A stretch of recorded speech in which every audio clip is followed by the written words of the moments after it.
Bismillahirrahmanirrahim. Alhamdulillahirabbil alamin. Assalamualaikum warahmatullahi wabarakatuh. Waalaikumsalam warahmatullahi wabarakatuh. Alhamdulillah wassalatu wassalamu ala Rasulillah wa ala alihi wa mawala amma ba'd.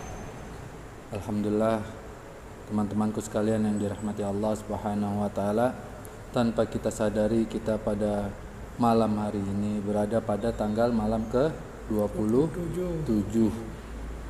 Ini adalah malam ganjil. Mudah-mudahan Allah Subhanahu wa taala golongkan kita sebagai umat Nabi Muhammad sallallahu alaihi wasallam yang malam ini mendapatkan anugerah, bisa mendapatkan dan merasakan malam Lailatul Qadar, sehingga setiap amal ibadah yang kita lakukan semua dapat penerimaan Allah yang terbaik, dan juga Allah ampuni segala dosa-dosa kita semua. Amin. Alhamdulillah, pada malam ini kita akan sedikit membaca mengenai akhlak, kitab Akhlak Lil Banin karangannya Ustaz Omar Ahmad Baraja. Mudah-mudahan apa yang kita dengarkan bersama, apa yang kita kaji bersama bisa kita aplikasikan dalam kehidupan kita sehari-hari. Bismillahirrahmanirrahim. Qala musannif rahimallahu taala wa nafa'ana bihi bi ulumi sairi salafis shalihina fid dharain amin. Bimadza yatakhallaqul walad, dengan bagaimana caranya seseorang itu untuk berakhlak yang baik. Bagaimana orang itu menghiasi kehidupannya dengan akhlak. Maka di sini mengatakan Ustadz Omar, yajibu 'alal waladi ay yatakhallaqa bil akhlaqil hasanati min sigharihi liya'isha mahbuban fi kibarihi yarda anhu rabbuhu wa yuhibbu ahluhu wa jami'un nas wa yuhibbu 'alaihi aidan ay yabta'ida 'anil akhlaqil qabihah kay la yakunu makruhan la yarda anhu rabbuhu wa la yuhibbu ahluhu wa la ahadun minan nas. Maka beliau mengatakan wajib atas seluruh makhluk, atas seorang anak. Kalimat menggunakan ayyuhal walad. Yajibu 'alal walad, wajib bagi anak laki-laki. Tapi di sini bukan maksud menunjukkan hanya sekedar untuk laki-laki saja, tapi ini untuk umum, untuk seluruh manusia. Bagaimana agar hidupnya senantiasa selalu dihiasi dengan keindahan, maka harus dia memiliki akhlak. Maka beliau mengatakan wajib bagi seluruh manusia atas seseorang untuk berakhlak, menghiasi dirinya dengan akhlak yang baik dari masa kecilnya.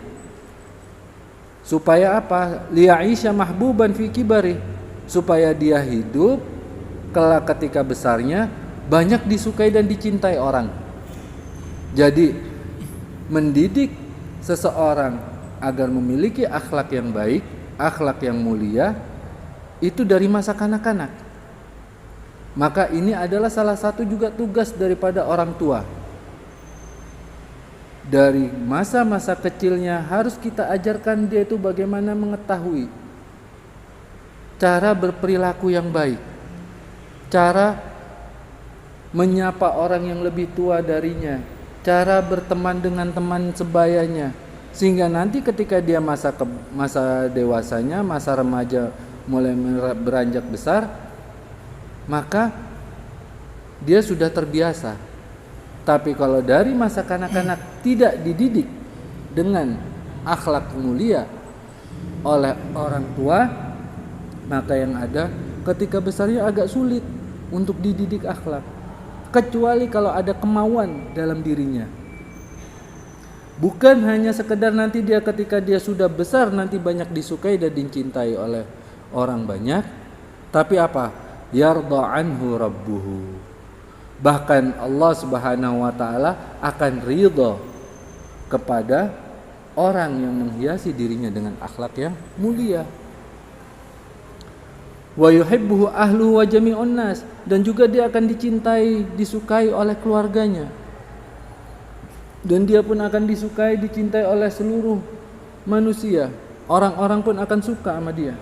Ketika melihat dia pun orang merasa terhibur hatinya. Kenapa?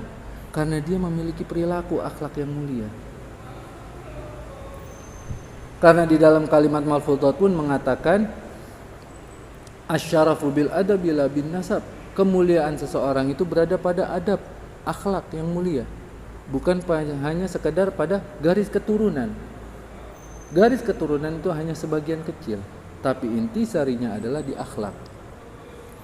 Wa yuhibbu alaihi aidan, dan juga orang yang memiliki akhlak mulia pun dia harus berusaha juga ayyabta'ida anil akhlaqil qabihah, untuk senantiasa dia menjauhi dirinya dan menjaga dirinya dari akhlak-akhlak yang terkeji.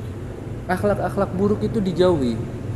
Ketika dia melihat di sekitarnya ada sesuatu tempat, ada suatu perkumpulan yang mana akan merusak perilaku dia, maka dia menghindari, maka dia menjauhi. Tidak malah mereka mendekati, berkumpul, yang mana sehingga bukan adanya manfaat, tapi dia terbawa.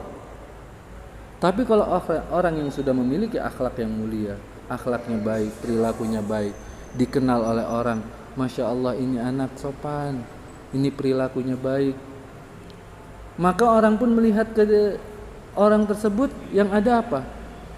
Ada keinginan untuk melakukan kebaikan pula. Tapi kalau orang yang memiliki akhlak tidak baik, melihatnya saja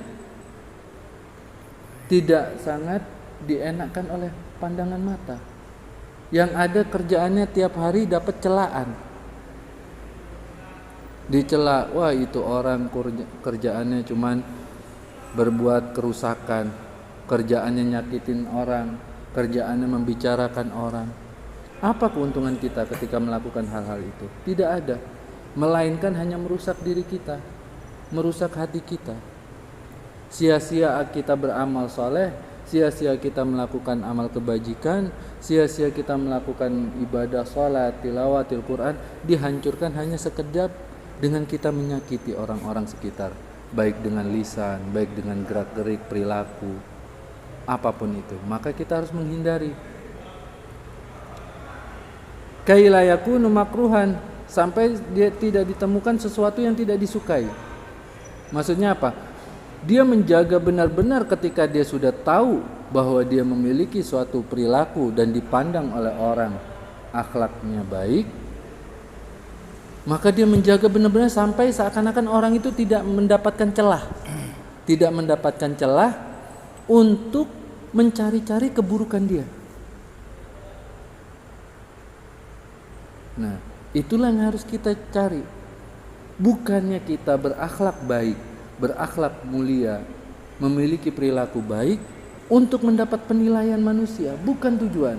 Tapi ketika dia berusaha menghiasi dirinya dengan akhlakul karimah, akhlak yang mulia, dengan tujuan untuk mendapatkan cinta Allah, kasih sayang Allah, rahmat Allah, dan ridha Allah, maka dia tidak akan bisa untuk membuka celah kepada orang-orang agar berbuat keburukan kepada dirinya, ataupun tidak akan ada lagi celah sesuatu yang buruk akan masuk kepada dirinya. Kenapa? Karena dia sudah di dalam penjagaan Allah, dia sudah mendapatkan kasih sayang cinta Allah dan ridhanya. La yarda anhu rabbu wa la yuhibbu ahlu wa la ahadun minan nas. Karena apa? Sehingga kalau orang yang dia itu senantiasa menghiasi dirinya dengan akhlak yang baik dan tidak ada akhlak yang buruk di dalam dirinya, maka tidak mungkin Allah tidak ridha kepadanya, maka tidak mungkin pula keluarganya tidak menyukainya, maka tidak mungkin pula orang sekitarnya pun tidak menyukainya. Pasti semuanya pun akan menyukai tanpa terkecuali. Mereka akan berbondong-bondong, bahkan bisa jadi ketika dia dengan niat yang baik menghiasi dirinya dengan akhlakul karimah, bisa jadi dia menjadi asbabul hidayah, asbab turunnya hidayahnya Allah. Bisa jadi ketika orang melihat dirinya menyebabkan orang itu taubat kepada Allah. Tandanya apa? Tandanya orang tersebut sudah mencapai tingkatan yang mana yang Allah kehendaki, sehingga apapun yang dilakukan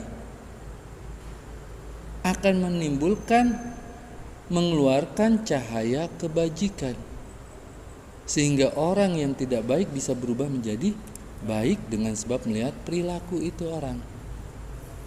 Nah, disinilah kita penting harus kita berpikir sama-sama. Bukan hanya sekedar kita mengkaji, akan tetapi kita berusaha mengaplikasikan di bulan suci Ramadan. Ini adalah momentum terbaik untuk membentuk karakter, akhlak, perilaku kita baik secara sesama manusia dan juga perilaku kita kepada Allah Subhanahu wa taala. Dengan Ramadan ini kita apakah kurang momentum yang begitu bagus?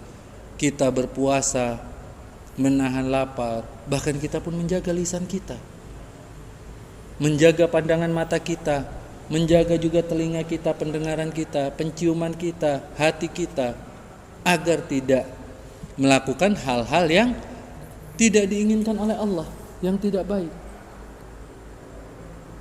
Dan ini semua nanti harus kita bisa aplikasikan setelah berakhirnya bulan suci Ramadan ini, bisa kita aplikasikan dalam kehidupan kita sehari-hari.